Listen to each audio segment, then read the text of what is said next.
Bonjour à vous tous ceux qui sont connectés pour ce dernier épisode, enfin le dernier en date des 60 minutes Soft Team Consulting. Et on se réunit aujourd'hui pour parler du rapport Draghi et du futur de la compétitivité de l'Union européenne.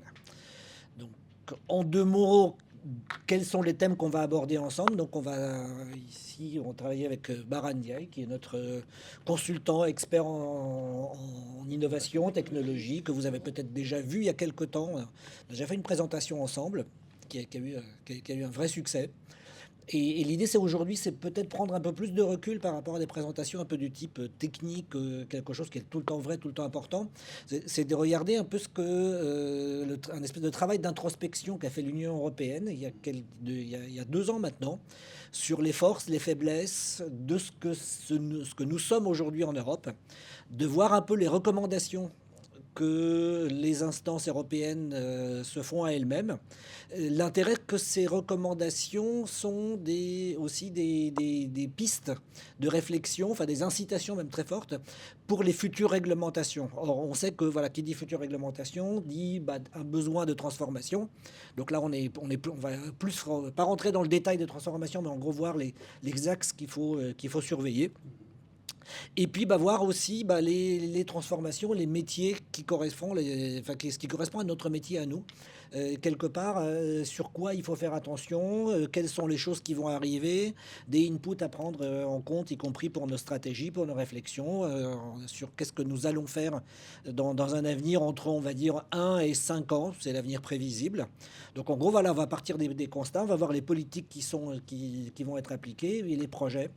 Et à partir de ces projets-là, en fait, on va se revoir dans les mois et les années qui suivent pour discuter du détail. Donc, je sais pas, Bara, tu peux peut-être te présenter en quelques secondes aussi. Parfait, merci Yanouch pour cette introduction. Donc, Baran Ndiaye, consultant en innovation technologique chez Softeam, 26 ans d'expérience. Et je vais vous parler aujourd'hui, en ce qui me concerne, de la compétitivité. La compétitivité, c'est le premier point sur lequel nous allons discuter, échanger, parce que Mario Draghi, comme vous le savez, a mis l'accent sur différents aspects. Alors, une fois que je vous aurai parlé de la compétitivité, on va parler un peu plus tard des constats.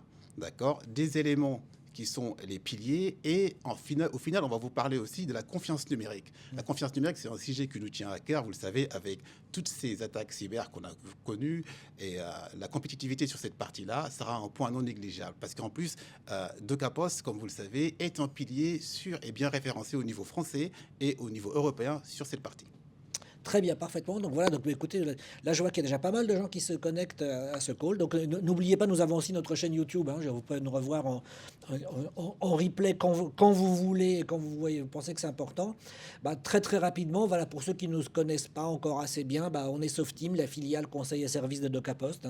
Donc filiale de La Poste et ainsi de suite. Donc on travaille sur la partie expertise et conseil, sur la délégation et solutions sur mesure pour construire, on va dire, de la valeur ajoutée autour de tous les services qu'on peut avoir autour de la formation, du courrier, y compris de la transformation en général, et les plateformes numériques. Donc vous voyez, quelque part, la compétitivité, elle n'est pas loin, je veux dire, de ces sujets-là.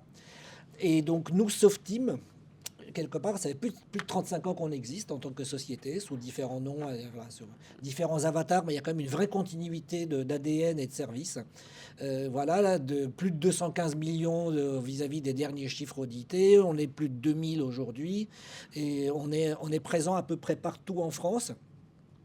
Et surtout, on va parler de quelque chose, j'en parle pas assez d'ailleurs dans l'absolu, c'est que, indépendamment du côté ingénierie, transformation, des choses comme ça, on a aussi la partie Institute qui travaille beaucoup sur l'accompagnement, l'ingénierie de la connaissance et ainsi de suite. Donc vous verrez pourquoi c'est un sujet qui devient un peu plus d'actualité ces derniers temps par rapport justement à ce que l'Union européenne peut nous demander. Et Softeam Consulting, là où Bara et moi-même nous travaillons là aussi depuis quelques années, en fait voilà, on est les experts de la transformation. Donc la transformation, voilà, une situation initiale qui doit devenir quelque chose d'autre. Soit une transformation en métier, parce que c'est nécessaire par les pratiques du client, par les pratiques du métier, l'environnement, tout le digital. on en parle beaucoup. Les aspects SI qui sont éventuellement indispensables par rapport à ça. Et puis la partie réglementaire. Parce qu'en fait, c'est un peu ça aussi le cœur de notre présentation actuelle, c'est que ce qui est la partie réglementaire, on fait aussi des choses parce qu'on est quelque part guidé par les autorités vers par rapport à une stratégie de ce que c'est que la France, l'Union européenne doit faire. Et donc nous, on aide les gens, nos clients à s'adapter à ces transformations. Donc on est à peu près 200 consultants, une dizaine de directeurs, donc des porteurs d'offres, on va dire, une petite dizaine de communautés et beaucoup d'événements, de publications. Donc n'hésitez vraiment pas à nous suivre sur tous les réseaux sociaux possibles et imaginables. Et en fait, on va regarder peut-être ce que c'est que la compétitivité. Exactement. Voilà, donc je te passe un peu plus la parole. Belle transition. Ouais, Voilà. En fait, la compétitivité, c'est un élément, un des vecteurs sur lesquels le rapport a mis l'accent. Alors moi, avec toutes ces références que tu viens de citer par rapport aux compétences SoftTeam, ce n'est qu'une fierté pour travailler pour l'entreprise SoftTeam. Par rapport à notre offre de services, par rapport à nos compétences diverses. Alors là, je vais rentrer dans le vif du sujet. La compétitivité, au sens large, c'est tout simplement la capacité à produire et imposer des produits dans les marchés. Alors, les produits par rapport à nos concurrents. Les marchés, c'est quoi? C'est le marché mondial, et surtout le marché interne, l'Europe des 27.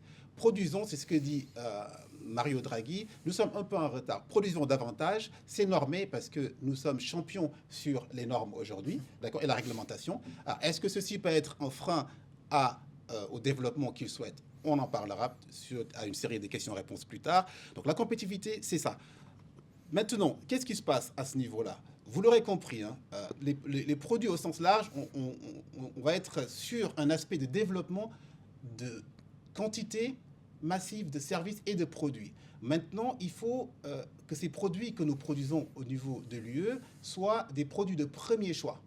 Parce qu'il y a la norme qui est une garantie, il y a les législations qui viennent couvrir tout ceci, et maintenant, il faut le standardiser, inonder le marché européen et être les premiers consommateurs, ce qui nous permettra d'être compétitifs si on se projette. Les produits peuvent être divers, c'est-à-dire que là, on va parler par exemple des produits alimentaires, médicaux, industriels, et militaires, entre autres, parce que c'est de l'actu aujourd'hui. Mais ce qui nous intéresse de plus, c'est la technologie et l'innovation. Et qui dit ça, dit tout ce qui est infrastructure, dit tout ce qui est IA, dit tout ce qui est outils, etc., plateformes numériques, etc.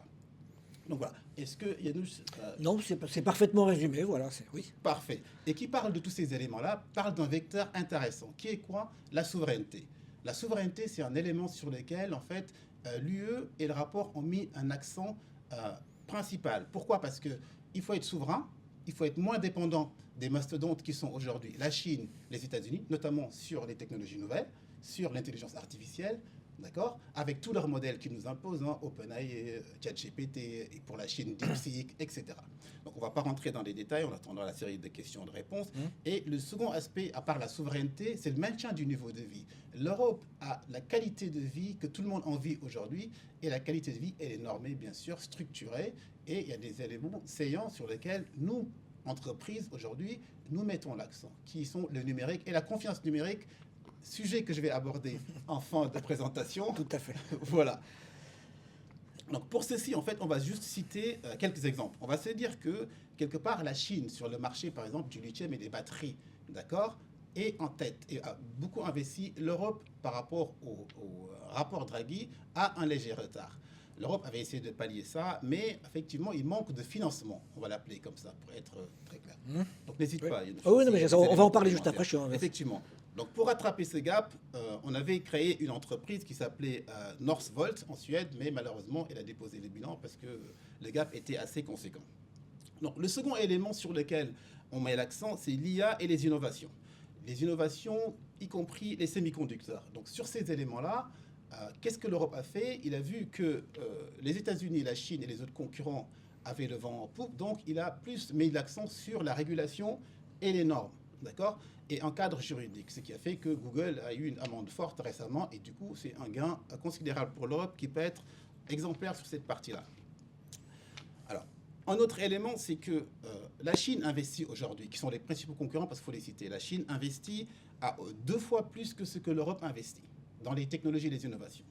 Alors là, il y a un autre élément qui sont les États-Unis, qui investissent, eux, 8 fois ce que l'Europe investit. Donc la Chine investit 2 fois plus que l'Europe, les États-Unis investissent 8 fois plus que l'Europe, donc le gap, il est considérable. D'où le sens du rapport pour dire qu'il faut mettre l'accent sur la productivité, l'accent sur les financements, l'accent sur les formations et l'accent sur les talents. Exactement. Voilà. Et effectivement, voilà, donc il y a ça. Donc on a identifié des sujets clés avec des politiques que l'Union européenne est lourdement incitée à mettre en place. Alors vous voyez, donc c'est un rapport de type politique. Maintenant, c'est un rapport politique quelque part que la Commission européenne a demandé à elle-même. Donc on a quand même des très très très grandes chances que quelque part ce qui est aujourd'hui dans ce rapport, c'est juste la formalisation de ce que l'Union européenne a envie de faire, de ce que la Commission a envie de faire. La Commission étant l'expression de la volonté collective de l'Union. C'est ce qui est écrit dans les traités, si je me souviens bien. Donc en tout cas, tout ça pour dire que donc on est peut-être dans quelque chose qui est dépolitisé. C'est un expert, Mario Draghi, ancien président du Conseil, président de la BCE, des choses comme ça. Je veux dire, il fait un rapport, mais d'un autre côté, nous ce qu'on estime, c'est que les sujets clés, les politiques sectorielles, les politiques transversales qui sont écrites là-dessus, avec le niveau de priorité en plus qui est impliqué là-dedans, ça va devenir les transformations du futur. Donc nous, on va regarder vraiment les aspects qui sont dans le cœur du métier de Softeam. Mais je vous engage à tout le monde de lire ce rapport-là, qui est par ailleurs un modèle de pédagogie, enfin à la fois politiquement correct et de pédagogie. Mais d'un autre côté, ça appuie aussi sur là où ça fait mal. C'est qu'il y a des recommandations court terme, moyen terme, long terme qu'il faut absolument mettre en place. Donc c'est quelque chose qui est important. Effectivement, par rapport à ces recommandations que Yanouch vient d'évoquer, alors, pour info, le rapport, vous pouvez le trouver sur le site de l'UE, d'accord. Vous pouvez le télécharger en version anglaise ou française. Donc ces recommandations-là, ils sont court-termistes, effectivement, et là, on parle de la simplification de la réglementation pour les éléments à mettre en place dans un court terme. Donc, et les mesures urgentes, bien sûr, concernant la compétitivité. Sur le moyen terme, on trouve des réformes industrielles, d'accord, et du marché de l'énergie. Qui dit réforme industrielle au sens large. Hein. Et enfin, sur le long terme, on trouve bien sûr les transformations profondes. Transformations profondes concernant, bien sûr, la souveraineté technologique, les innovations, la transition industrielle, etc. Tout à fait. Voilà, donc nous, on va regarder... Voilà, parmi les 170 propositions. Alors là aussi, comme disait Bara, voilà, n'hésitez pas à regarder la totalité du document parce qu'en fait, c'est assez intéressant parce qu'en fait, il y a énormément de choses qui sont autour de qui vont changer dans notre vie. Par contre, nous, on est un cabinet de conseil spécialisé. Vous connaissez notre métier, on vous l'a rappelé tout à l'heure. Donc, nous, ce qu'on va regarder ensemble, c'est faire le constat sur les choses qui sont les plus proches de notre métier à nous, de notre expertise. Voilà, on va pas parler de la politique forestière, des choses comme ça, qui est certainement intéressante. Mais... Et qui sont, si tu me permets, les innovations, voilà. La confiance numérique, c'est ça. La résilience. Exactement, c'est ça qui est important à dire. Je suis entièrement avec toi. Donc voilà, donc c'est ça qu'on va regarder un peu plus dans le détail. Alors, donc quelque part, qu'est-ce qui va changer? Qu'est-ce qui est intéressant? À la limite, s'il y a un sujet qui est vraiment intéressant à regarder, c'est ces deux schémas. Ces deux schémas, donc ça vient du rapport. Quelque part, qu'est-ce qu'on voit? Qu'est-ce que l'on comprend? Parce que là, on a vraiment l'économétrie, c'est on va dire les chiffres peuvent mentir, mais au bout d'un moment, quand il y a beaucoup de chiffres qui disent la même chose, faut quand même se poser des questions. On a quand même, dans le premier cadre qui est plutôt en haut, on a quand même la première chose que l'on voit, c'est que très très clairement, il y a un vrai corrélation entre l'investissement et la productivité. Et la productivité au sens le plus large, en fait, c'est ce qu'on appelle la productivité de la force de travail. C'est quelque part, c'est indépendamment des impôts, de la répartition et ainsi de suite, c'est la richesse que l'on produit. Et on voit qu'il existe très très clairement une corrélation entre l'innovation et la productivité. Parce que si on répète quelque part tout le temps les mêmes schémas, que l'on veuille ou pas, la productivité stagne, ou baisse et ainsi de suite. Donc c'est quelque chose qui est pas terrible.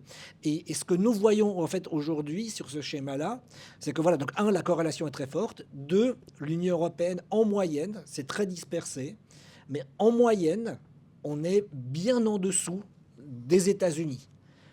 Ça veut dire qu'imaginons on peut avoir peut-être quelque chose de très dispersé en fonction de la Californie, du Texas, je sais pas, de Hawaï, des choses comme ça, ou pour les États-Unis. Donc on peut avoir quelque chose comme ça. Mais ce qu'il faut comparer, c'est le petit point US qui est tout à fait en haut à droite, donc un endroit très désirable, par rapport au point UE 27, qui est un peu plus bas. Et ça, c'est quelque chose, c'est pas terrible. Alors se pose la question, l'argent fait-il le bonheur? Et la réponse est sur le petit cadre à côté, sur le petit schéma à côté. C'est qu'en fait, en fonction de la capacité à innover, donc qui est corrélée avec la productivité, ainsi de suite, n'empêche que nous avons une très forte corrélation entre un indice un peu barbare, c'est le bonheur d'être né quelque part, comme dit la chanson. Et là aussi, très très clairement, on est plutôt très largement au-dessus de tous les autres.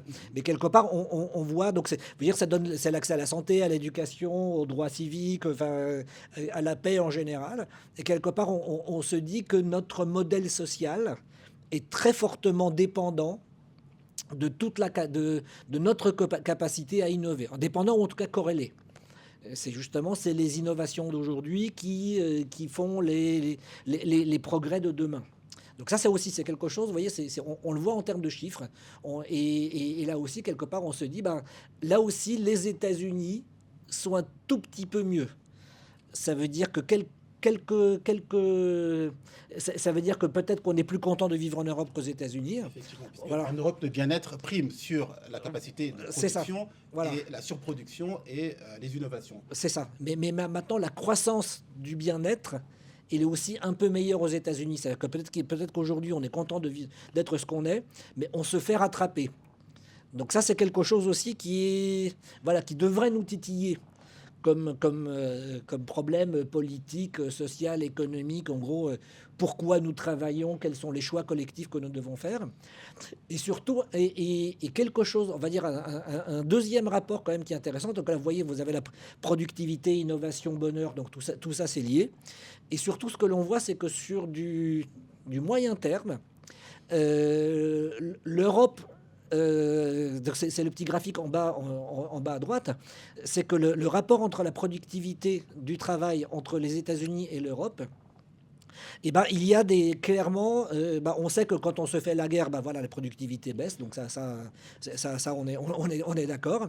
On sait que lorsqu'on voit qu'on est totalement capable de tenir un rythme de gain de productivité extrêmement élevé. Par contre, depuis, on va dire, une quinzaine d'années, on a décroché par rapport aux États-Unis. Et ça, c'est quelque chose, c'est le fond du problème. On n'est pas dans du structurel, on n'est pas dans du civilisationnel. Il y a quelque chose qui se passe aujourd'hui par rapport au meilleur, au best in class. On n'est pas exactement à l'endroit où on devrait être. C'est ça le fond de la question. Oui, mais il y a un élément aussi qui intervient par rapport à ça, c'est la régulation, ce sont les normes, c'est le cadre juridique, ce qui fait que l'Europe veut surproduire. D'accord, mais si tu as un cadre juridique agile, plus ou moins agile, et un peu rigide, ça empêche un peu... Exactement, donc c'est tout le débat. Exactement, donc on a du bonus avec le cadre, on va dire humain, d'accord, le cadre de vie, mais sur la productivité, on empêche un peu. Voilà, donc il y a quelque chose qui se passe, donc ça c'est le premier constat. Alors après, voilà, donc là aussi, le rapport, il fait 300 pages, on ne va pas rentrer dans tout le détail, c'est absolument pas ça l'objectif, mais quelque part, vous voyez, donc on a, ça c'est le constat. Maintenant, c'est quoi les recommandations? Concrètement, qu'est-ce qui va se passer? Qu'est-ce qu'on nous dit de faire? Donc, première chose, voilà, il y a quelque chose à faire sur l'innovation. Donc, on parle transition verte et digitale. Donc, vous voyez, c'est tout ce qui est ESG, tout ce qui est IA, tout ce qui est digitalisation. Et responsable. Et responsable, voilà. C'est ça, et ça fait parce que ça fait partie de notre modèle. Mais il faut qu'on cette responsabilité, qu'on accélère l'innovation. Parce que derrière, vous avez la résilience. Et la résilience, c'est tout le côté que c'est tout ce qui se passe au niveau géopolitique autour de nous. C'est aussi la confiance numérique dont tu vas parler, et ainsi de suite. Voilà. Et notre capacité à nous relever en cas de crash ou en cas de cyberattaque, etc. Voilà, de n'importe quoi, de tremblement de terre, de tsunami, de guerre nucléaire, des choses comme ça. Donc là, j'insiste là-dessus, nous avons déjà du business autour de ça. Et quelque part, qu'est-ce qu'on voit? C'est que ce positionnement stratégique, il n'est pas mauvais. Voilà, parce que quelque part, nos autorités, ils estiment que c'est toujours important. Donc nous avons cette notion de recherche, d'innovation, de rupture. Alors, petit point de macroéconomie, donc l'innovation de rupture, c'est pas une innovation de rattrapage. C'est-à-dire que je vois que le voisin fait quelque chose aussi, enfin, mieux que moi, donc je copie mon voisin. Là, j'essaie de trouver quelque chose de totalement nouveau. C'est ça l'innovation de rupture. Donc, on veut avoir absolument des nouvelles. On est poussé. Enfin, le cadre réglementaire va nous pousser pour faire de l'innovation de rupture. À côté de ça, on pense que tout ce qui est IA, on est au début du chemin. Quelque part, donc on s'est dit, bah voilà, vous voyez, quand on est franco-français, quand on dit IA, on va parler risque, des choses comme ça, mais d'autres ne réfléchissent pas comme ça. C'est qu'il faut poursuivre l'application de l'IA et arriver à une maturité. Effectivement. Donc là, effectivement, on est au début, si je me permets, et on est vraiment au début, et en termes même d'investissement. C'est-à-dire que là où la Chine investit des centaines de milliards, les États-Unis doublent toujours la mise de la Chine. Et l'Europe est hésitante, on le constate avec notre président Macron, qui, ces derniers temps, avait même appelé l'ensemble de l'UE à mettre un pot commun pour investir dans l'IA.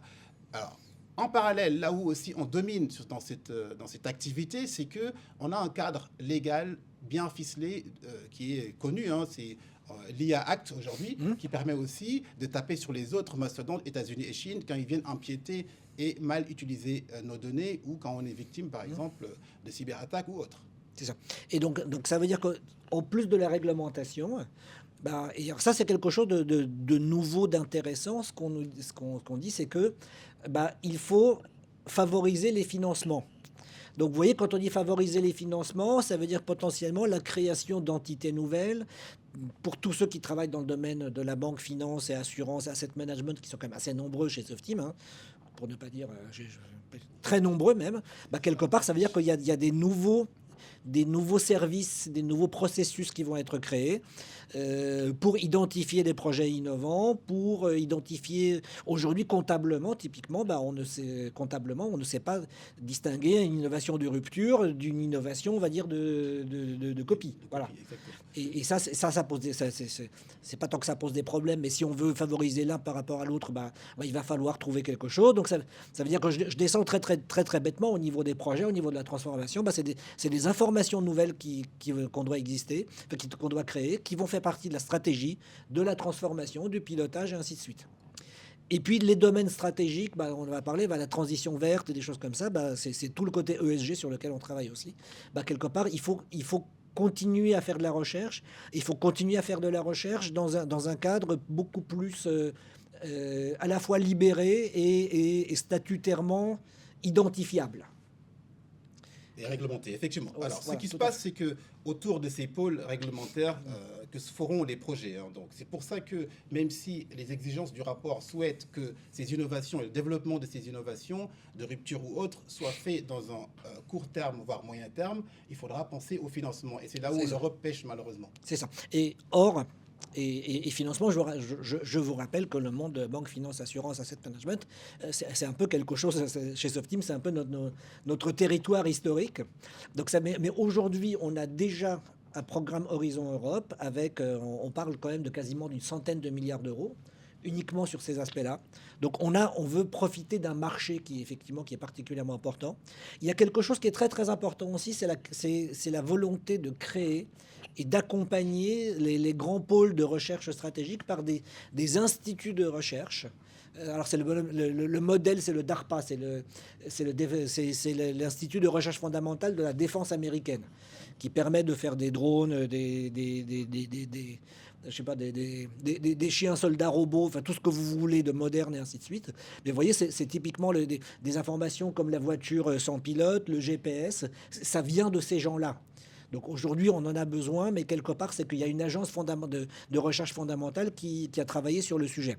Effectivement, et je te rejoins parfaitement, parce que là où on pêche encore une fois, même s'il y a de la vision, c'est que dans la robotique humanoïde, en fait, la Chine excelle et les États-Unis, alors qu'en Europe, on est en train de passer encore au cadre légal, qui est un petit frein par rapport à cet aspect-là. On se pose des questions métaphysiques, alors qu'on devrait plutôt se poser des questions de plombier. Voilà. Mais bon, ça c'est mon point de vue personnel. Je ne dois pas trop le dire ici, mais clairement, voilà, c'est ce sujet-là.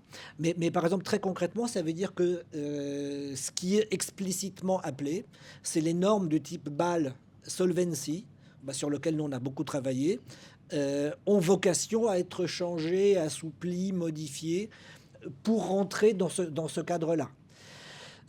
Probablement aussi adapter, élargir le cadre de la BCE, vous voyez, pardon, la banque d'investissement, pardon, pas la BCE, le BEI, donc avec des financements publics, mais là aussi, ces financements publics de quoi? Donc il faut quand même essayer il faut que ça soit quand même des projets qui sont identifiés, donc qu'on fait identifier avec de la stratégie, de la transformation. Donc là, c'est quelque chose qui rentre beaucoup plus dans ce que fait Softeam un peu au quotidien. Nous avons la volonté d'accélérer ce qu'on appelle Open Society. Donc ceux qui nous ont suivis dans les 60 minutes, on en a déjà parlé plusieurs fois. Typiquement, lorsqu'on a fait de l'innovation bancaire, c'est tout ce qui est API concrètement. Open Service, Open Banking et ainsi de suite, ça fait partie de ça. C'est l'obligation qu'ont les opérateurs publics de rendre publiques les informations. Typiquement, on peut savoir en temps réel où se situent les bus de la RATP, je sais pas, les taxis G7, des choses comme ça, les avions de ligne et ainsi de suite. Ce qui nous donne des informations supplémentaires, ce qui donne de la data pour ensuite, pour que le privé puisse s'en emparer et faire des services à valeur ajoutée. Mais c'est quelque chose, voilà, c'est un axe de recherche, donc y compris autour de la data, qui est important. Et quelque part, et en termes de projet, en termes de business, nous aujourd'hui, le côté open banking, open society, quelque part, on intervient déjà beaucoup là-dessus. Quelque part, moi, j'ai une mission. J'interviens mercredi prochain sur quelque chose au sujet du open banking. Donc c'est quelque chose qui est voilà. Oui. Effectivement, pour les API interbancaires, on est largement en avance actuellement sur un certain aspect, c'est-à-dire le transfert d'argent de compte à compte en utilisant des outils qui sont standards aujourd'hui, européens, Wero par exemple, pour le citer.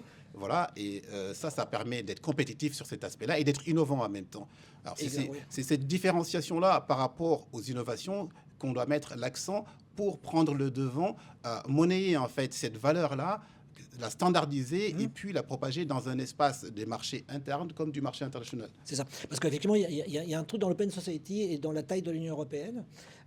On est un peu aussi au milieu du gué parce qu'à la fois, on est les plus grands marchés intérieurs du monde. Donc, on est devant la Chine et devant les États-Unis. Donc ça, il n'y a pas de souci.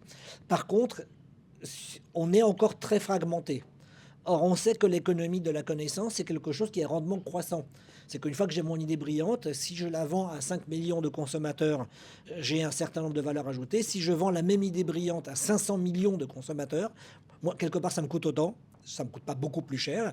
Par contre, je crée de la valeur ajoutée d'une manière spectaculairement supérieure. Donc, tout ce qui est justement open, vous voyez, le open society, la standardisation des échanges techniques, des normes, des choses comme ça, c'est perçu comme un des aspects pour pallier à la fragmentation de l'Union européenne en 27 États membres. Donc le temps que tout le rapport soit appliqué, on sera peut-être une trentaine, voilà, avec les adhésions en cours, des choses comme ça. Mais quelque part, voilà, on doit jongler avec la diversité de l'Union européenne, tout en se disant qu'on a un vrai intérêt, mais alors financier, économique, souverainiste, politique, tout ce que vous voulez, d'avoir un marché unique. Nous avons un autre sujet qui est très très important, c'est l'indépendance et la sécurité technologique. Voilà, on sait, voilà, c'est depuis un an à peu près, on sait que, en fait, on n'est plus très très sûr de qui est notre allié, de qui est, avec qui on va jouer, à quelles règles du jeu dans les 6 mois qui suivent, et encore peut-être même dans le mois qui suit. Voilà, enfin, quand on commence à faire du consulting, on dit dans un monde en perpétuelle mutation, et ben là, ça s'est accéléré. Effectivement. Voilà. Alors, sur cet aspect-là, effectivement, il faut simplifier, harmoniser l'architecture juridique. Et par rapport à ça, comme on l'a bien dit, en amont, il y a l'AE Act, je vais y arriver, qui a été mis en place. C'est un exemple par rapport à la normalisation juridique qui va être standardisé, chez tous les 27, ce qui fait que chacun n'aura pas sa propre législation dans son coin et va traiter les problèmes juridiques dans son coin. Exactement. L'autre aspect, c'est l'indépendance, y compris aux technologies et aux licences étrangères. Voilà. Et il y a le cadre aussi de la cybersécurité est confirmé, mais la problématique se situe bien sûr désormais à un niveau plus global, c'est pas juste au niveau local. donc de dépendance des fournisseurs hors UE. Parce que dans cet aspect-là, sur la partie cyber, nous dépendons au niveau des plateformes, par exemple, tout ce qui est cloud, AWS, etc., Windows, Azure, ce sont des propriétés américaines, étrangères. Donc nous n'avons pas la main dessus, nous dépendons d'eux. Du coup, l'objectif, c'est quoi? C'est de développer en interne des services équivalents, d'accord, au niveau européen, et de les booster, les mettre à niveau. À défaut, bien sûr, renforcer la réglementation pour contraindre ces concurrents-là à s'adapter à ce qu'on fait en interne. C'est ça, exactement. Ou alors contourner. C'est un exemple, voilà, c'est ce que je disais, c'est le cadre réglementaire. Alors là aussi, on a ce débat sans fin quand un nouveau problème se pose, est-ce qu'on doit réglementer plus ou moins? Donc voilà, donc c'est la question, on va conclure là-dessus. Mais quelque part derrière, vous avez des vraies questions de souveraineté, parce que là, on est au-delà du bien-être dans le sens, on veut gagner plus d'argent. Bah, quelque part, on se dit qu'on est peut-être dépendant des gens qui ont peut-être des agendas politiques, des priorités qui ne sont pas les nôtres. Mais en tout cas, c'est sûr que le cadre réglementaire autour de la souveraineté, autour de l'indépendance, va être refait. On n'a pas encore les détails, mais ça veut dire que tous ceux qui travaillent sur la stratégie, sur de l'architecture, sur des positionnements, y compris des positionnements fonctionnels, c'est quelque chose qui est important. Il y a avec des vrais chantiers d'adaptation. Enfin, si vous voulez un exemple, c'est Wero. Vous connaissez ça, c'est le petit portefeuille électronique, des choses comme ça.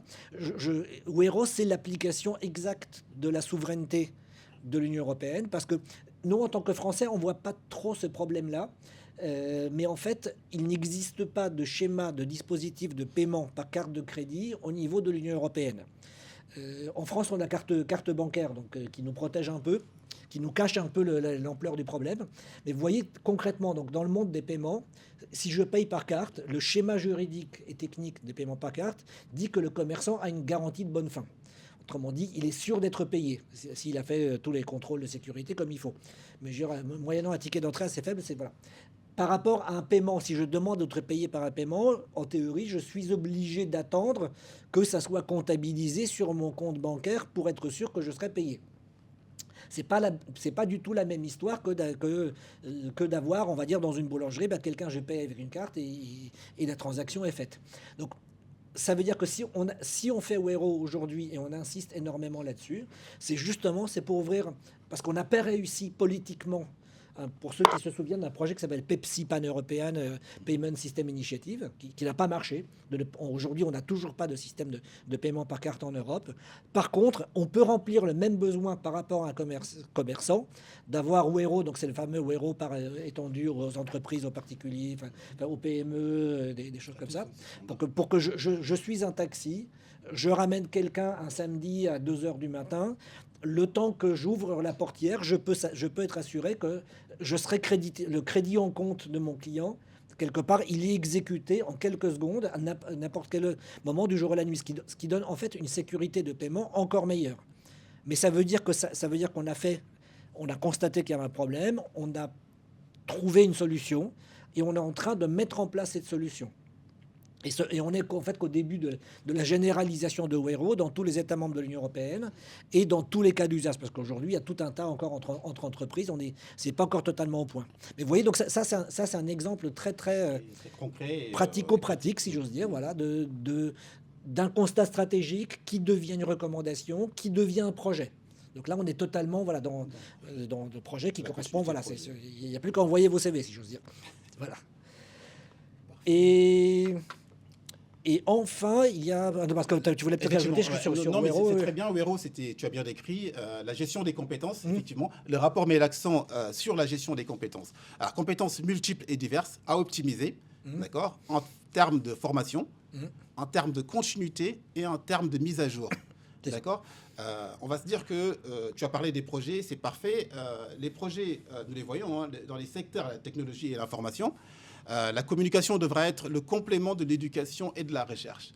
Et ça, c'est un élément, c'est un des piliers du rapport, en fait, et dans le cadre de la propriété intellectuelle, y compris dans les projets qui devraient être révisés. Voilà. C'est ça. C'est qu'en fait, aujourd'hui, il y a tout un tas de situations dans lesquelles l'innovation est bridée parce que le cadre de la propriété intellectuelle il est très clair, il est complet, mais par contre, il n'est peut-être pas suffisamment...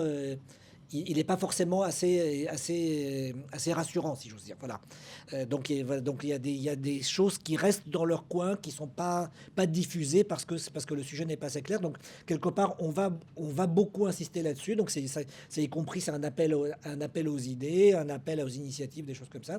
Et il y a un énorme chantier de mise à niveau des compétences professionnelles. Mais ça va quelque part du niveau de l'école.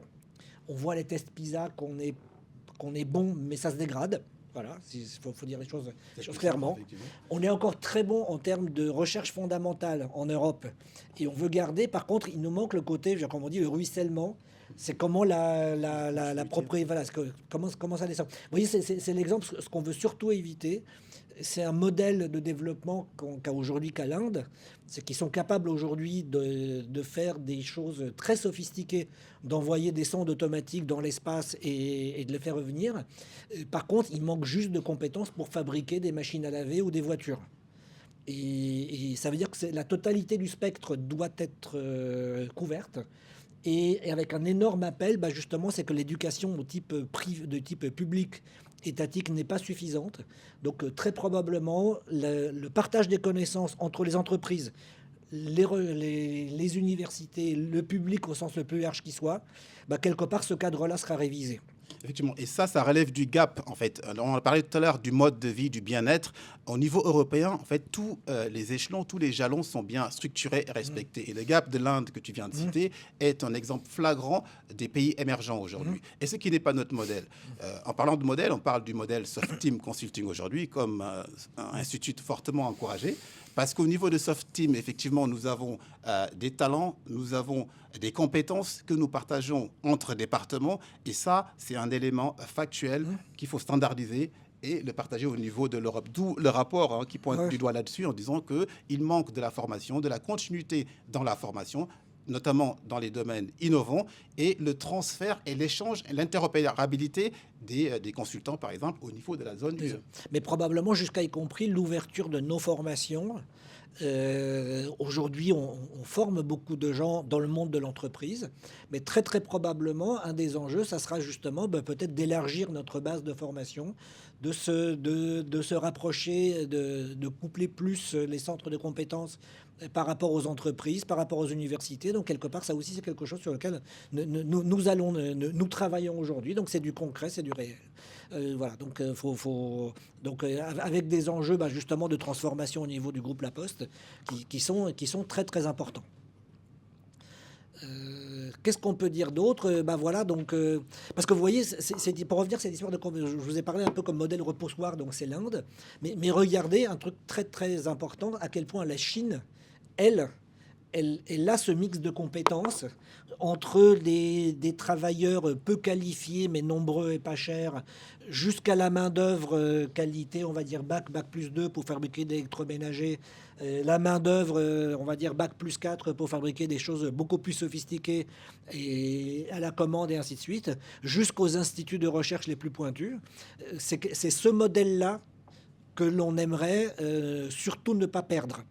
Or, vous voyez, c'est un des premiers graphiques qu'on a vu. C'est un danger qu'on a. C'est quelque chose qu'on a aujourd'hui en termes de démographie, en termes d'éducation. Le skill mix aujourd'hui, cette espèce de cocktail, il est en danger.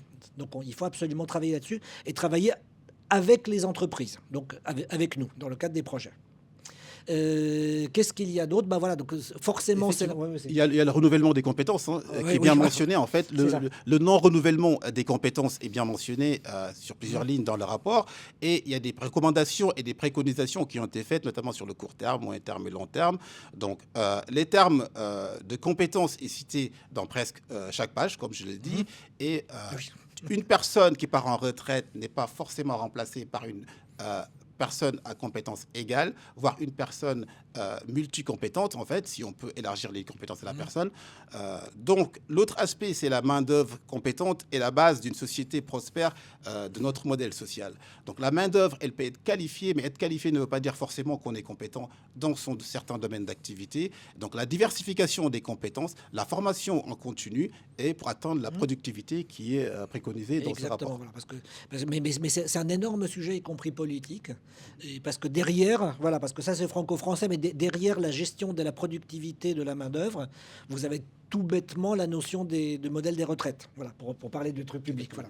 Donc la question aujourd'hui, c'est est-ce qu'on sera capable d'augmenter la productivité par la transformation digitale, par l'IA, donc en donnant plus d'outils à une catégorie sociale qui est peut-être plus faible numériquement, mais comme elle va gagner, elle va être de plus en plus efficace, quelque part ce modèle social, il est tenable sur les 30, 40 prochaines années. Ou alors on va se retrouver dans une impasse politique au sens le plus classique, avec une fracturation sociale. Et derrière, mais vous voyez que derrière les solutions, c'est des solutions techniques. On n'est pas dans du politique, on n'est pas dans des postures. C'est à quel point on accède à la digitalisation, une digitalisation efficace. À quel point l'IA est capable, avec l'IA, une personne est capable de faire le travail de 5 autres personnes, un peu comme on a fait avec la machine à vapeur pour les plus anciens d'entre vous, pour ceux qui ont plus de 200 ans, qui nous écoutent encore. Voilà, souvenez-vous. J'espère qu'il y en a actuellement. Souvenez-vous, voilà. Donc, vous voyez, c'est ce genre de débat que nous avons. Voilà, est-ce que l'IA dans la pyramide de Maslow, ça permet de traiter des sujets plus compliqués, ou au contraire, c'est quelque chose qui va nous asservir et nous abêtir et ainsi de suite. Mais derrière, voilà, il y a des réglementations, mais vu l'importance des enjeux, quelque part, il faut absolument avoir ça. On ne fait pas que de l'IA et de la digitalisation parce que c'est à la mode. Vous voyez, là c'est quelque chose on raccroche ça à une vision stratégique sur les 20 ou 30 prochaines années. Effectivement, c'est important de mentionner la vision et la projection sur les années à venir, parce que le rapport, il a été publié en septembre de l'année dernière, mais il y a des éléments qu'il faut appliquer dans le court terme, d'accord, les sujets urgents et les sujets qui nécessitent une forte dose d'industrialisation, c'est les sujets long-termistes. Par contre, la réglementation, comme je l'ai dit tout à l'heure, on a un souci là-dessus, c'est que à force de mettre la réglementation partout, est-ce que ça ne freine pas la productivité qui est fortement prônée par le rapport? Donc, c'est des questions qu'on se pose aujourd'hui. C'est un énorme sujet. Et en fait, voilà, on va parler de la productivité un tout petit peu plus tard, mais derrière, vous avez quand même un énorme sujet, c'est à quel point, vous voyez, on a besoin du numérique, mais à quel point on peut avoir confiance dans le numérique. Effectivement. Alors là, on parle d'un sujet qui est très important parce que, comme vous le savez, ces derniers temps, en fait, on a été pas mal hacké. Il y a eu des troubles dans tous les secteurs, publics, privés, etc. Les grandes, les petites et moyennes entreprises, les industries, etc. Qu'est-ce qui se passe? On a fait on a été victimes tous, en général, des cyberattaques. Et pour pallier à ça, il faut qu'on parle aujourd'hui de la confiance numérique. La confiance numérique, c'est là où, en fait, je peux me permettre de dire que l'Europe fait face à un paradoxe et nous mettons en avant notre cadre réglementaire à propos des éléments qui sont la sécurité, la transparence et responsabilité des plateformes, le respect des valeurs, la sécurité des infrastructures numériques, qui hébergent nos données, à qui on fait confiance, d'accord? Est-ce qu'au préalable, on a initié, on va dire, une éducation numérique pour responsabiliser aussi les citoyens, parce qu'il y a une part d'humain dans la confiance numérique. On ne peut pas tout mettre sur le dos des entreprises, comme vous le savez, qui hébergent nos données. Donc, et selon les estimations, on sait que plus de 80% des technologies numériques utilisées en France sont importées. Regardons les acteurs majeurs du cloud aujourd'hui. On a qui? Nous avons AWS, d'accord, et nous avons Microsoft Azure, pour ne citer que, en fait. Effectivement, OVH est une bonne marque, on va dire, européenne. Maintenant, le problème se pose sur la sécurité et le fait qu'il faut convaincre le citoyen, l'utilisateur ou l'entreprise à avoir confiance à ces infrastructures, à cet écosystème pour lui confier ses données, moyennant bien sûr des contrats basés sur les notions juridiques qui ont été mises en place, sur les valeurs juridiques sur lesquelles l'Union européenne excelle. Qu'est-ce qui se passe? Aujourd'hui, nous devons œuvrer pour une souveraineté numérique. Pour pallier à ça, en fait, il faut mettre en place des normes et puis être souverain numériquement. Et qui parle de souveraineté numérique dit l'explosion, en fait, de data centers pour stocker nos informations.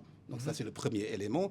Nous avons aussi des modèles IA dont nous ne sommes pas acteurs aujourd'hui en termes d'initiation ni de fabrication. Nous dépendons des mastodontes qui sont OpenAI, ChatGPT, DeepSeek pour les Chinois, pour ne citer que. L'autre aspect, ce sont, parlant de numérique, on n'est pas seulement dans le cadre en fait informatique purement dur. On parle aussi des semi-conducteurs sur lesquels nous sommes un peu en retard et sur lesquels le rapport met le doigt pour qu'on pallie en fait ce gap-là qui existe entre ce que fait Taïwan et ce qu'on est capable de faire, le faible pourcentage qu'on produit au niveau des 27. Après cela, on peut se dire qu'il y a un problème de cyber qui se pose. Le problème cyber, aujourd'hui, il est national, il est standard, il est européen, hein, il est mondial même. Hein. Parce que s'il y a une guerre aujourd'hui avec des bombes, on peut dire que ça, c'est la guerre hybride. C'est là où tout se joue. Oui. Il y a un prochain 60 minutes qui va arriver là-dessus. Restez à l'écoute. Voilà. Belle transition. C'est ça. OK. Et effectivement, il y a côté IT, au quotidien, nous avons des échanges. Et côté Soft Team Consulting maintenant, nous avons une capacité et des compétences qui peuvent accompagner les entreprises pour initier certains points, notamment liés à la sécurité, au cyber, comment faire de la résilience, etc. Très très bien, voilà. Donc ça c'est vraiment, vous voyez, tous ces domaines-là, et vous voyez, on parle beaucoup de choses, et là on voit la richesse du débat, c'est qu'on parle de confiance, de souveraineté, de cyberdéfense, mais en fait, globalement, on n'est pas bien capable de définir ces termes-là. Après, il y a les piliers, hein, il y a les piliers, je pense qu'on va y arriver, qui sont la gouvernance, d'accord, la sécurité, la gouvernance, la coopération et le cadre réglementaire sur lequel nous sommes champions. Voilà. Mais vous savez, ça veut dire qu'aujourd'hui, c'est les petites questions que vous voyez dans le petit cadre.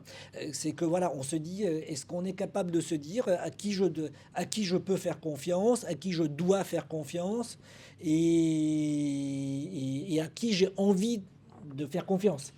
Parce que c'est tout le débat. Il y a des gens, j'ai envie de leur faire confiance, mais j'ai pas confiance aujourd'hui. Donc, il faut qu'ils changent. En termes d'opérateurs comme en termes d'État aussi, hein, pour la coopération. Voilà, exactement. Voilà. On est vraiment on découvre tout un tas de transformations. Voilà, qui sont liées à l'actualité technologique, géopolitique, tout ce que sociétal, tout ce que vous voulez. Donc c'est pour ça que ce rapport, il a un vrai intérêt, indépendamment. Enfin, on balaye du cadre politique jusqu'au très très technico-technique. Et ainsi de suite. Et la responsabilité citoyenne. Tout à fait, voilà. Et tout ça doit être Quels fait. Quels sont les usages, voilà, effectivement, doit être fait sous le bon niveau de contrôle. Et à la fin, il y a quand même, voilà, si vous écoutez Bara, il y a quand même un terme, un nom qui revient très très souvent, un concept très souvent, c'est harmoniser, réglementer, des choses comme ça. Et effectivement, je te rejoins totalement. On est les champions du monde de la réglementation. On a la réglementation la plus belle qui soit. Maintenant, est-ce que c'est la plus utile et la plus pratique? Ça, c'est une question. Le débat est ouvert. On pense aujourd'hui qu'il y a peut-être avoir 28 réglementations nationales, parce qu'il y a les 27 nationales plus l'UE. C'est peut-être quelque chose. Il y a une espèce au-delà de la concurrence réglementaire de qui fera le meilleure réglementation, il y a aussi un aspect, qui est-ce qui fera le plus de réglementation pour montrer sa souveraineté.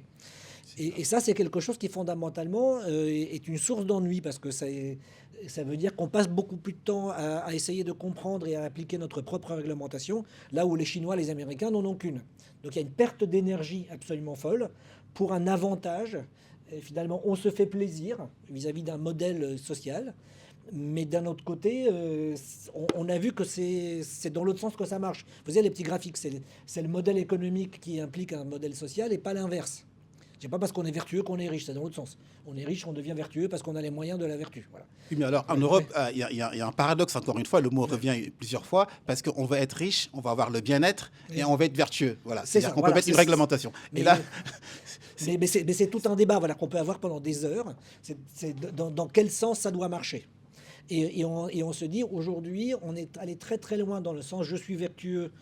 Donc, enfin, vertueux, ça veut dire je suis très très encadré. Hein. Enfin, clairement, c'est que j'ai des tonnes de réglementations. Bah, peut-être qu'on se dit, bah, on va peut-être simplifier des réglementations.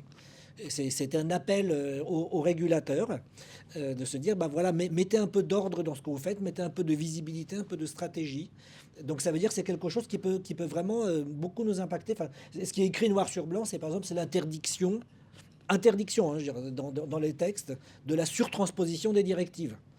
voyez, c'est un énorme débat. Alors, c'est pas chez nous, c'est chez les agriculteurs, mais quelque part, on est de ce niveau, on a des questions de ce niveau-là qui se posent.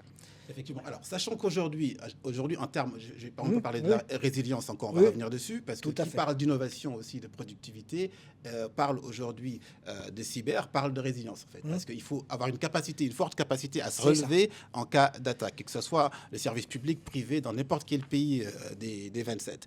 Et il faut se rappeler qu'il y a une cyberattaque a lieu toutes les 39 secondes Mmh, dans le monde. Vous vous rendez mmh, compte? C'est-à-dire que si aujourd'hui, on n'est pas capable d'être souverain sur la partie numérique, c'est-à-dire le cloud, mmh, les data centers, les innovations, on aura d'énormes problèmes à ce rythme de 39 attaques c'est par seconde. c'est ça. C'est beaucoup. Oui, oui, tout à fait. Donc c'est vraiment c'est important. Donc en tout cas, tous ceux dont le boulot ou l'intérêt c'est de suivre la réglementation, donc ce qui est notre métier, hein, je veux dire, je vous signale que vous faites bien. Voilà.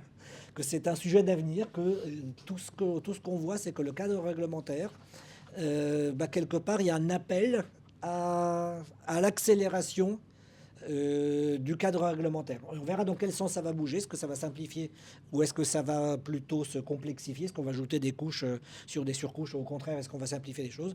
On verra, mais c'est quelque chose qui va être très très important, on va dire, à connaître. Mais comme l'accent est mis sur la compétition, la productivité, Mmh. d'accord, je pense qu'on n'a pas intérêt à durcir la réglementation au détriment de notre compétitivité, tout simplement. De l'innovation, L'innovation, exactement, c'est ça. Mais c'est exactement, c'est écrit comme ça, c'est exactement les termes qui sont utilisés.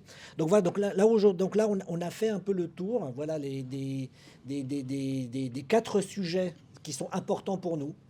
Donc voilà, on a parlé innovation, il y a résilience, confiance, des choses comme Oui, ça. mais sur la confiance, il y a un sujet que j'ai pas trop Vas-y. développé, c'est carrément la transparence et la responsabilité des plateformes aujourd'hui. Parce Ouais. que les plateformes sont mises en exergue, sont mises à disposition, mais il n'y a aucune information sur la responsabilité de l'usager ou de l'entreprise. Vous avez de la donnée à tout va, vous pouvez y aller chercher ce que vous voulez, vous pouvez croiser n'importe quelle information, mais vous n'êtes jamais responsable de quoi que ce soit. Quoi qu'il puisse se passer sur la fuite de vos informations, de vos données, on va porter plainte, on va utiliser la CNIL, alors que, encore une fois, il y a la responsabilité citoyenne sur laquelle, en fait, on doit mettre C'est ça. l'accent. Enfin, que ça soit fuite ou même une mauvaise utilisation. Voilà, Exactement. c'est typiquement, j'utilise mon application bancaire avec le champ, j'utilise le champ commentaire pour insulter des gens. Non, C'est pas un mon vrai cas. sujet. Non, mais imaginons, voilà. Bah, aujourd'hui, qui est responsable? C'est la banque, c'est l'émetteur, c'est autre chose. Vous voyez, c'est nouveaux usages, innovation égale nouveaux abus. Donc ceux-là, ils sont un peu rigolos, ils sont encore un tout petit peu anecdotiques, mais c'est des questions qui commencent à se poser. Donc en tout cas, voilà, on a ce sujet-là, on a le sujet fragmentation du marché. Donc il ne faut pas qu'il y ait 27 États membres et 27 approches différentes, Cette législation, ouais, exactement ça va faire compliqué, ça va faire différentes et peut-être incompatibles. Donc c'est exactement ce qu'on veut avoir. Et très très concrètement en termes de boulot, de quelque part des choses à faire.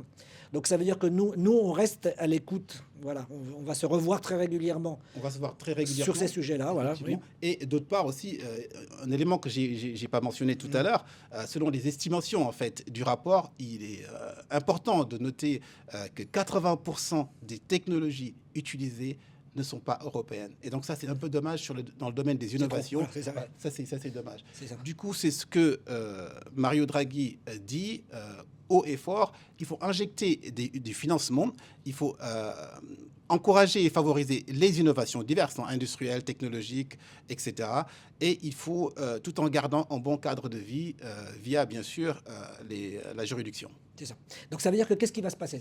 C'est que le cadre dans lequel nous vivons va continuer à bouger. Ça, il n'y a pas de souci. Donc, mais il va bouger. Il y a deux sujets sur lesquels il faut être attentif. Donc effectivement, les réglementations, donc tout le tuyau réglementaire, il faut se tenir au courant de ce qu'il y a dedans. Il faut prendre du recul, de savoir en quel point ça m'intéresse, à quel point, parce qu'il peut y avoir plein d'effets de bord, surtout sur les réglementations du type sécurité ou responsabilité sociale et environnementale. Je peux ne pas me sentir concerné au premier abord, tout en étant très très concerné au bout de 6 mois, quand j'ai enfin compris à quel point on me demande des choses. Il y a un deuxième sujet qui est très important, c'est que dans le processus réglementaire de l'Union européenne, ce qu'on appelle le processus de l'Omphalucie, c'est qu'en fait, la Commission va proposer très très en amont des pistes de réglementation. Il y aura des directives à l'état brouillon, il y aura des demandes d'intérêt, c'est tout le processus des consultations. Et dans lequel il ne faut pas, soit pour nous, soit pour nos clients, en tout cas pour les intérêts que nous représentons, rater cette partie-là, parce que quelque part, c'est une occasion d'exprimer notre point de vue, notre opinion, y compris notre expertise, de se dire, bah voilà, sur tel nouveau projet, bah, essayez de comprendre très en amont, donc avant même que ça devienne une directive, est-ce que ça a du sens pour nous? Est-ce que dans l'état, est-ce que ça nous arrange? Est-ce que ça nous dérange? Est-ce que ça nous pose des problèmes? Est-ce que ça vient contredire d'autres contraintes, d'autres réglementations? Typiquement, quand la directive PSD2 sur les paiements est sortie il y a à peu près 7 ou 8 ans maintenant, un certain nombre tous les établissements qui avaient un intérêt autour du marché de paiement ont été consultés et avec des missions, des task force, en disant bah, j'ai une certaine vision de la réglementation, en quoi, quel est l'impact, comment je dois m'y positionner, est-ce que c'est un nouveau défi ou une nouvelle opportunité, ou est-ce que c'est tout simplement une bêtise parce qu'à un moment on applique des formules qui sont juste inapplicables ou floues et ainsi de suite. Donc c'est y compris ce genre de questions qui peuvent se poser. Donc voilà, si je m'abuse, tout le monde peut être contributeur, hein, parce que c'est sur une plateforme ouverte. C'est-à-dire que le citoyen lambda qui soit compétent dans un domaine, d'accord, les consultations sont ouvertes, vous pouvez vous connecter sur la plateforme, suggérer, et vos suggestions vont être bien sûr révisées, d'accord, discutées, et certaines peuvent intégrer les futurs. C'est ça, on a vu. Voilà, typiquement, voilà. Donc, si demain on nous pose des questions sur la politique spatiale de l'Union européenne, bah, probablement on va. Et je pense que tu es un grand contributeur de cette plateforme. Non, pas encore. En tout cas, voilà, c'est ça. Mais voilà, mais typiquement sur les domaines qui sont sur la digitalisation, sur l'IA, sur tout ce qui est marché intérieur, sur tout ce qui est ESG, tout ce qui correspond, voilà, à notre domaine d'expertise, bah, pour que soit vous êtes déjà leader d'une offre, soit vous participez à des groupes de travail, soit vous êtes chez des clients qui sont intéressés, bah, honnêtement, c'est un bonus intellectuel que nous pouvons avoir, de se dire, bah voilà, bah déjà, je suis au courant de ce qu'il y a dans le tuyau, et en plus, j'ai une opportunité de me prononcer si ça m'a... Enfin, en gros, est-ce que c'est bien, c'est pas bien? Je peux en discuter en interne. Ça nous donne vraiment des points de crédibilité qui sont pas négligeables. Et c'est le processus, on parlait du modèle social européen, bah, ça en fait partie. Effectivement. Alors moi, je rajouterais juste le fait qu'on a fait l'objet de plusieurs cyberattaques ces derniers mois. Et l'une des plus grosses cyber, c'était lié aux informations qui ont été piratées et, on va dire, volées, hein, chez Bouygues Télécom, pour le citer. Vous vous rendez compte, 6,4 millions de clients ont été concernés, y compris des données, on va dire, stratégiques et sensibles. Je veux dire par là, des IBAN bancaires. Et ça, c'est terrible si on n'harmonise pas, en fait, cette réglementation pour couvrir cette partie-là. L'autre exemple concret, c'est Conforama qui a été piraté aussi. Il y a Autosure, etc., pour les citer. Donc, conséquence de cela, c'est quoi? C'est la divulgation publique des informations sensibles, c'est des tensions sociales, ça peut engendrer des problèmes politiques et également la perte de confiance dans les institutions numériques. Donc faisons attention à toutes ces plateformes et soyons vigilants par rapport à la confiance numérique. Bah, si je résume, j'ai besoin de la digitalisation et de l'IA pour payer nos retraites. Bah, si les gens ne veulent pas utiliser l'innovation et l'IA, ça veut dire qu'on va bosser jusqu'à 75 ans. Si je résume un peu d'une manière un peu dramatique, voilà, moi ça me dérangerait pas, mais vous voyez, c'est un peu l'enjeu qu'il y a derrière, c'est ce genre d'enjeu qu'il faut avoir en tête. Donc, anticipons, comprenons ce qui nous arrive, regardons le côté coût-avantage, et n'hésitez pas à regarder, comme je dis, je vous encourage à vous-même regarder un peu l'actualité réglementaire. Là, on a essayé de prendre un peu du recul, hein. Là, on ne parle pas de la nouvelle réglementation, on parle des réglementations d'il y a une dizaine d'années. Et je regarde, n'hésitez pas à poser des questions dans le fil de la conversation. On est là pour vous. J'ai pas fait attention aux questions. Non, mais pour l'instant, il n'y a rien. D'accord. Mais est-ce que si quelqu'un a une opinion ou quelque chose à ajouter ou éventuellement un témoignage à apporter, bah, Bara et moi-même, on serait vraiment, on est très preneurs de ce. On serait ravis sur toutes les thématiques évoquées, hein, que ce soit la compétitivité. Ou même, on va dire, l'avenir de la compétitivité, Exactement. de la réglementation et des projets qu'il y a derrière. Vous voyez, c'est des choses qui sont vraiment importantes pour nous. Parce que derrière, j'insiste, il y a le côté pratico-pratique. C'est quelque part, c'est nos missions, notre travail des prochaines années. Donc il faut absolument pouvoir se positionner vis-à-vis de ça et on se positionne mieux, mais y compris vis-à-vis de nos propres compétences. On parlait du mix des compétences, voilà, là vous voyez pourquoi l'IA c'est important. Pourquoi la digitalisation c'est important. Pourquoi la résilience et la confiance c'est C'est important. important en fait. C'est des chemins sur lesquels il faut passer hein, pour boucler la boucle en fait de la chaîne digitale entière. Exactement. Aujourd'hui. Voilà. Enfin, digital ou dans tous les domaines de Autre. transformation. Voilà. Voilà, je regarde ce que je vois. Est-ce qu'il y a quelqu'un qui veut... Parce qu'on est quand même assez nombreux connectés, mais est-ce que vous êtes peut-être timide?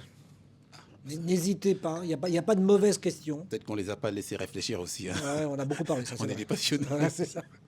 Ok. Donc, la résilience cyber, voilà, si vous pouvez anticiper dessus. La productivité, n'hésitez pas. La confiance numérique, Voilà. le partage des talents dans l'espace UE, le renouvellement des talents aussi. Digitalisation, voilà, tout ça quelque part. Donc, ce qui est rassurant quand même, c'est que en termes de positionnement par rapport à ce que fait le cabinet, on est plutôt au bon endroit.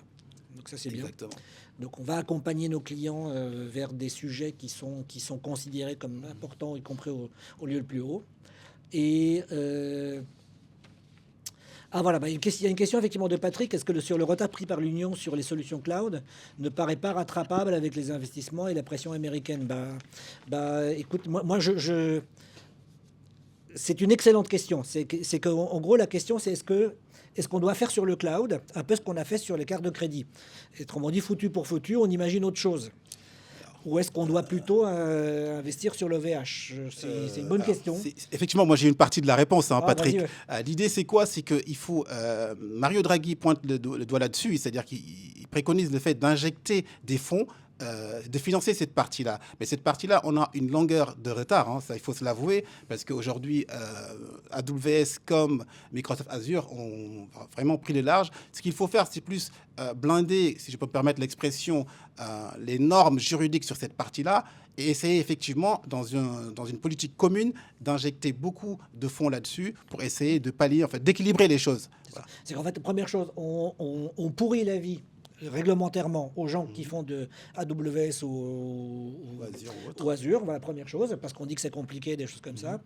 Et deux, à travers des réformes de BAL, de Solvency, de Banque d'investissement européen, on donne un accès au marché de capitaux pour croître pour les champions européens. Donc OVH, effectivement, c'est celui qui est le plus connu, c'est français, voilà. Donc ça, c'est effectivement, c'est important, voilà. Mais effectivement, donc avec le cloud, et ce que dit Nabila, c'est exactement ça, c'est la notion de cloud souverain. C'est qu'à un moment, on a des problématiques de santé, de transport. Il y a des activités qui correspondent aux opérateurs d'importance stratégique. Quelque part, ces gens-là ne doivent pas être hébergés sur autre chose que quelque chose sur lequel on a une totale maîtrise. Donc effectivement, Thales et les acolytes, c'est tout ce qui fait partie de cette... y compris la Poste, hein, qui font partie de cette galaxie-là, quelque part, oui, quelque part, on va les encourager, et ainsi de suite.